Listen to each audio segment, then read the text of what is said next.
Under my umbrella, Ella, Ella, eh. Under my umbrella, Ella, Ella, eh. Academy. Umbrella Academy came out on Netflix only a week ago. I finally have watched a show before everyone started talking about it. Seriously, Jeremy Jahns hasn't even made a review on this yet. He probably never will. But, yeah, Umbrella Academy Season 1. I liked it. I thought it was fine. Of course, there's some little niggles that I have about the show, about the first season, some things that I didn't like. There's two sub-villains that they give a lot of bloody character to.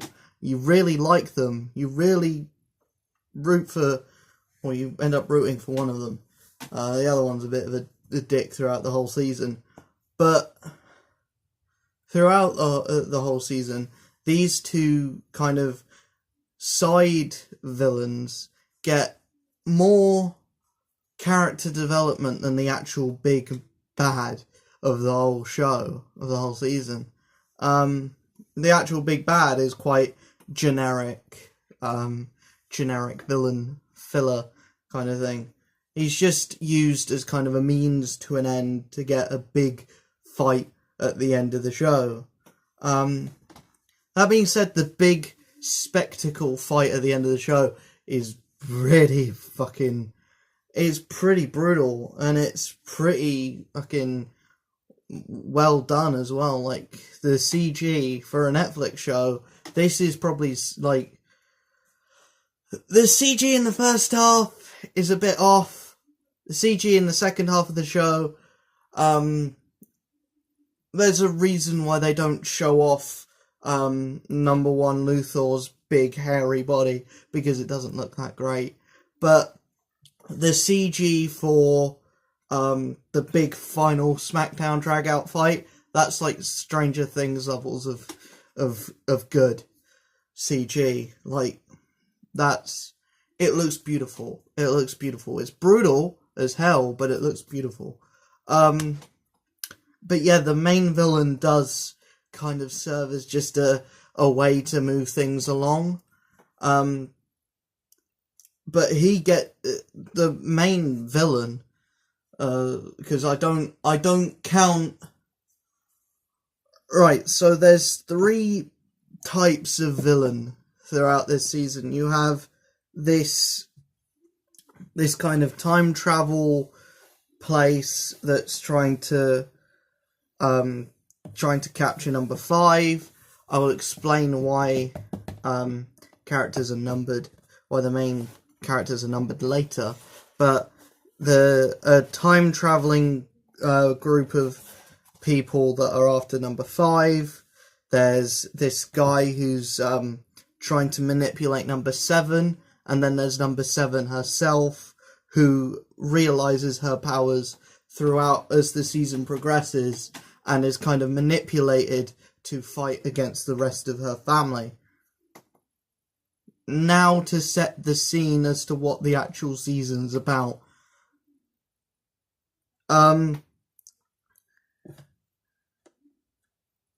On some year that I forget, 64 parents, or 40 something parents, 64 children are born on the same day, at the same time, on the same day. And this is only weird because the parents weren't pregnant the day that at the start of that day. So they give birth to kids that are born abnormal, or born with powers.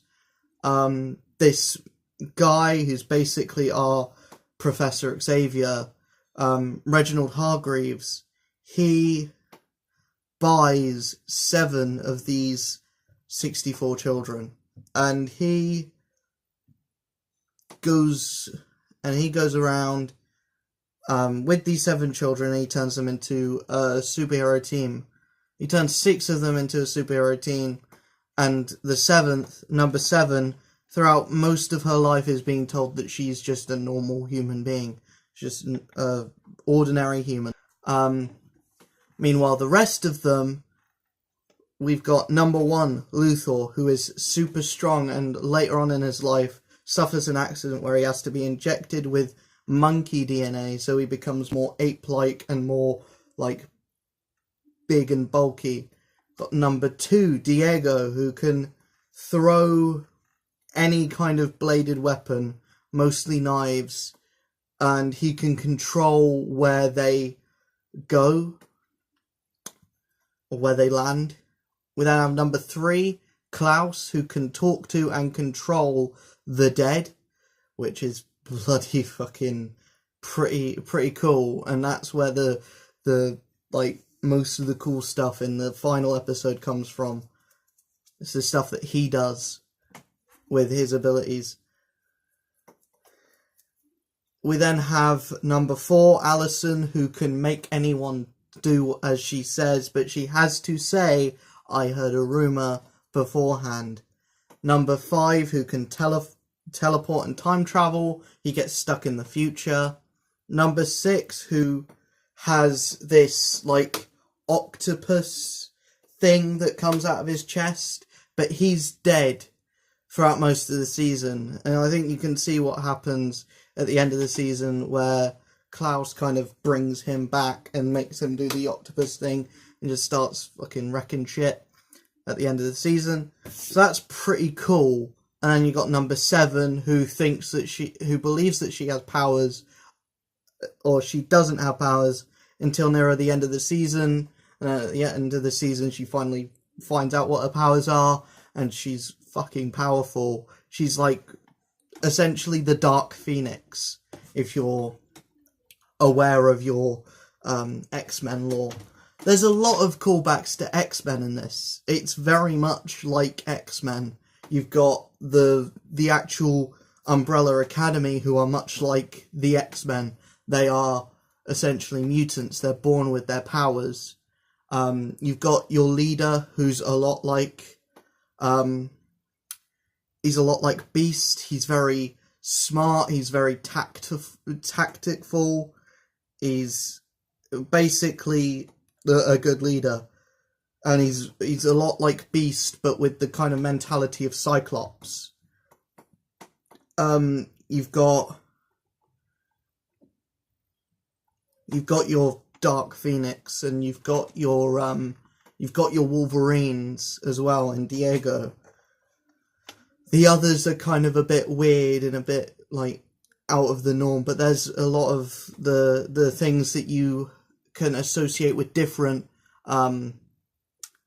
superhero genres as well. Like the leader is very much like that stoic Cyclops or Leonardo type leader.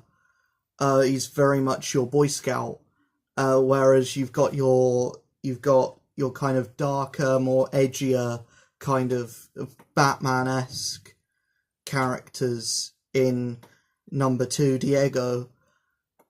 I know I haven't talked about much of what actually happens throughout the show yet, but there's a lot that happens, and it's very cool. It's very cool, it's very good. I liked it. There's some things that I would have changed. I've got a few niggles, but overall, it's a pretty good season. It's a Netflix superhero show.